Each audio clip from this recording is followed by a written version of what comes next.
Halo semuanya, terima kasih telah mengklik video ini dan selamat menonton. Gimana kabar kalian hari ini? Semoga kabarnya masih baik-baik saja. Diberikan kesehatan, dilancarkan rezekinya, dan dimudahkan segala urusan-urusannya. Oke, jadi pada video kali ini, kita akan membahas tentang sebuah novel dari manhwa yang berjudul The Regressed Son of A-Duke is an Assassin. Ya, novel ini lumayan menarik. Dan juga ada cerita manhwanya. Jadi bagi kalian yang belum nonton atau baca manhwanya, silahkan dibaca terlebih dahulu. Mimin jamin pasti bakalan sangat menarik. Nah lantas gimana keseruan dari ceritanya? Maka dari itu silahkan simak video ini sampai habis. Tetapi sebelum kita masuk ke dalam alur ceritanya, seperti biasa jangan lupa untuk menyiapkan cemilan ataupun minuman di dekat kalian. Dan kalau semuanya sudah santuy sempurna, yuk langsung saja kita mulai alur ceritanya. Dan seperti biasa, intro.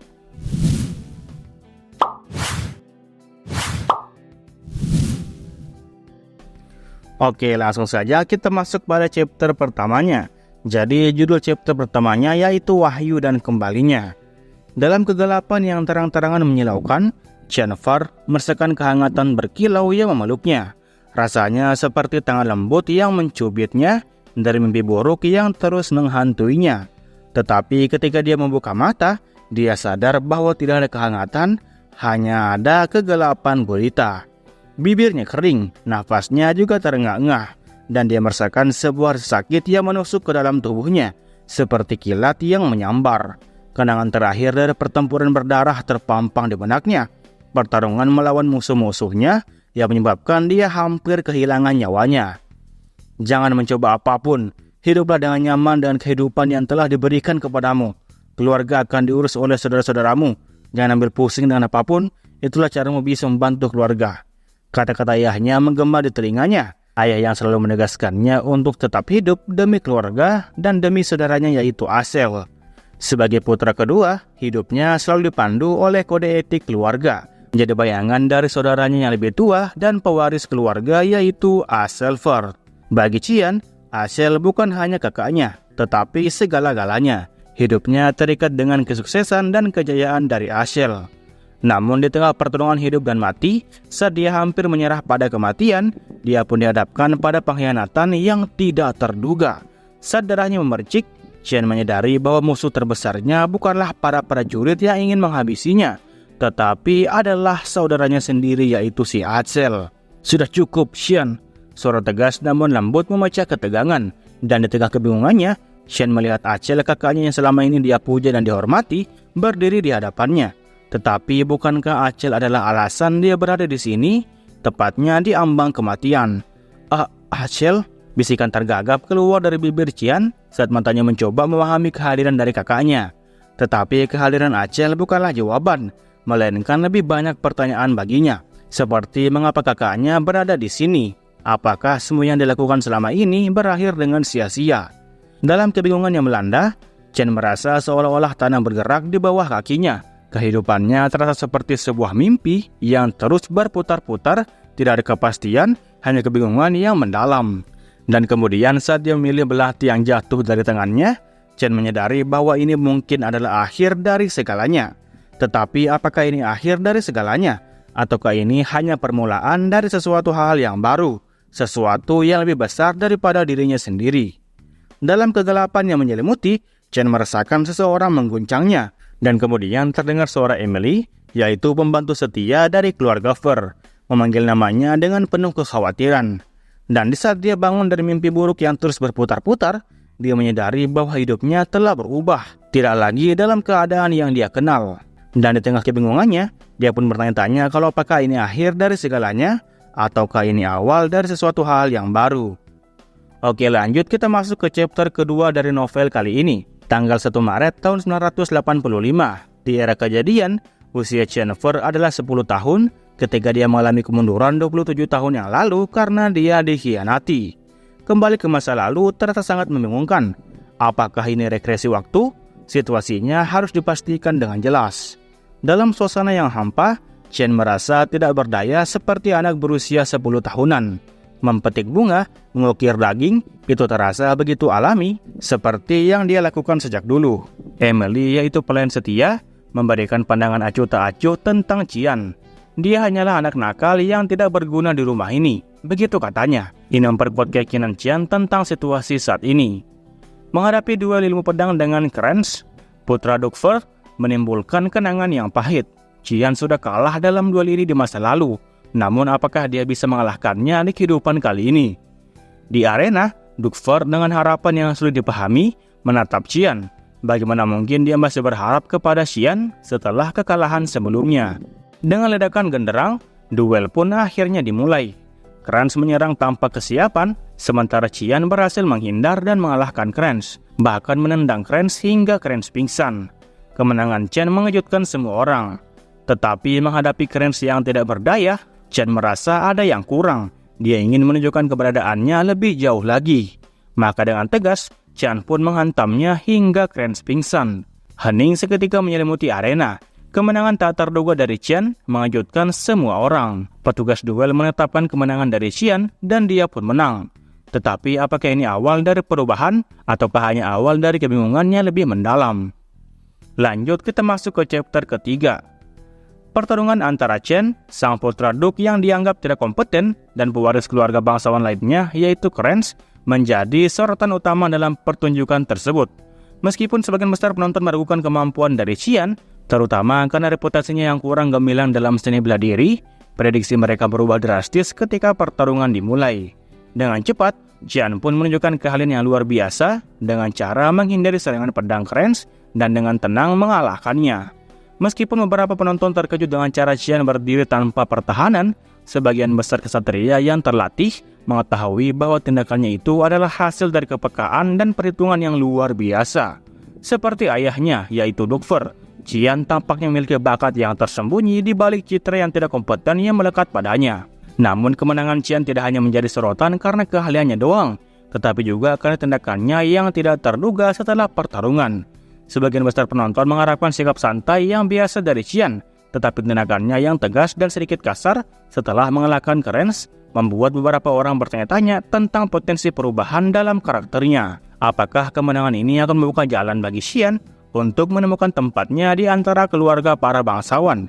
Atau apakah sikapnya yang tidak terduga akan menimbulkan konsekuensi yang tidak terduga? Saat suasana tegang semakin memanas selama makan siang, kehadiran Duchess Margaret, ibu dari Krenz, menambah lapisan ketegangan dalam situasi tersebut. Sang Duchess tidak bisa menyembunyikan kekecewaannya dan menyalahkan Qian dengan keras atas kekalahan dari anaknya yaitu Krenz. Namun Qian menanggapi dengan tenang dan dengan dingin menolak keterlibatan dalam percakapan yang tidak sopan.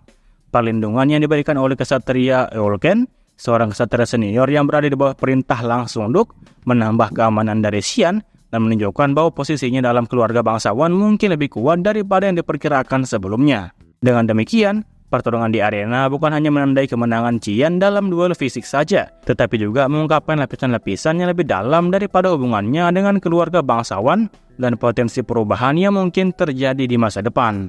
Oke, lanjut kita masuk ke chapter keempat. Oke, jadi di sini kita akan menceritakan tentang seseorang nih. Adipati Völuspher adalah sosok yang memegang peranan penting dalam menjaga perdamaian wilayah barat kekaisaran, yang dikenal sebagai penjaga benua. Dia telah lama diakui sebagai pahlawan yang telah mengagalkan invasi iblis dengan kemampuan magis dan keterampilan diplomatik yang luar biasa. Namun di balik citra pahlawan yang gemilang, tersembunyi beban yang sangat berat. Keberhasilan Völuspher sebagai seorang pahlawan membuatnya terjebak dalam siklus yang tidak pernah berakhir dari harapan dan juga tanggung jawab. Meskipun telah berusaha melindungi dunia dari ancaman iblis, dia harus melakukannya dengan tubuh fana yang sangat rentan, tanpa bisa melindungi dirinya sendiri. Untuknya, kehidupan sebagai pahlawan adalah kehidupan yang tak kenal lelah, tanpa manfaat bagi dirinya sendiri. Namun kehidupan seorang pahlawan tidak hanya mempengaruhi dirinya sendiri, tetapi juga keluarga dari Vilius. Ketika putra bungsunya yaitu Qian mengunjungi Dukfer di kantor dengan penuh hormat setelah kemenangan dalam duel pedang, percakapan mereka memperlihatkan hubungan yang kompleks antara ayah dan anak. Dukfer, meskipun memiliki pengaruh yang besar, yang bahkan sang kaisar tidak bisa menandingi, adalah orang yang tidak bisa memiliki ambisi untuk mendapatkan kekuasaan. Baginya, yang terpenting adalah perdamaian di benua itu. Namun dalam percakapannya dengan Qian, terungkap bahwa keinginan dari Duk untuk melihat keturunannya meneruskan warisan perdamaian tidak lepas dari obsesinya terhadap putra sulungnya yaitu si Acel. Percakapan itu juga menggali perasaan dari Qian tentang beban dan harapan yang dipikulnya sebagai anggota keluarga bangsawan. Meskipun menghargai kepercayaan diri dari Qian, Dukfer mempertanyakan tindakan brutalnya setelah melakukan duel, mencerminkan kekhawatiran akan kekerasan yang tidak terkendali. Namun penjelasan Qian tentang kebutuhan untuk menundukkan lawan dalam duel demi menunjukkan keunggulan, bahkan jika itu berarti mematahkan harga diri lawan, memperlihatkan sisi kejam yang tak terduga dari Qian yang tidak selaras dengan sikap kekanak-kanakan yang dia tunjukkan sebelumnya. Di tempat lain, sebuah subplot mulai terungkap ketika seorang wanita misterius mengambil tindakan yang mengisyaratkan sesuatu yang besar dalam aliran kekuatan yang gelap. Dengan batu kabut yang menghilang dan kehadiran seorang anak kecil yang muncul dari kabut, rencana yang lebih besar daripada yang terlihat mulai terungkap. Tindakan tersebut menimbulkan pertanyaan tentang perjalanan selanjutnya bagi Qian dan bagaimana dia akan menghadapi tantangan-tantangan yang lebih besar di masa depan nanti, baik dari dalam maupun dari luar kekaisaran. Oke, lanjut kita masuk ke chapter 5. Setelah pertemuan dengan Duk, Qian pun segera melangkah kembali ke garis depan dengan tekad yang bulat. Mendapatkan izin untuk pergi ke sana memang bukan perkara yang mudah, tetapi dengan upaya dan negosiasi yang gigih, akhirnya Qian pun berhasil. Duk awalnya meragukan keputusannya untuk pergi ke tempat yang penuh dengan bahaya dan juga kengerian, dan memandangnya seolah-olah dia telah kehilangan akal sehat. Ia tidak heran, memasuki wilayah yang dihuni oleh makhluk-makhluk mengerikan dan berdarah merupakan keputusan yang terbilang gila bagi kebanyakan orang.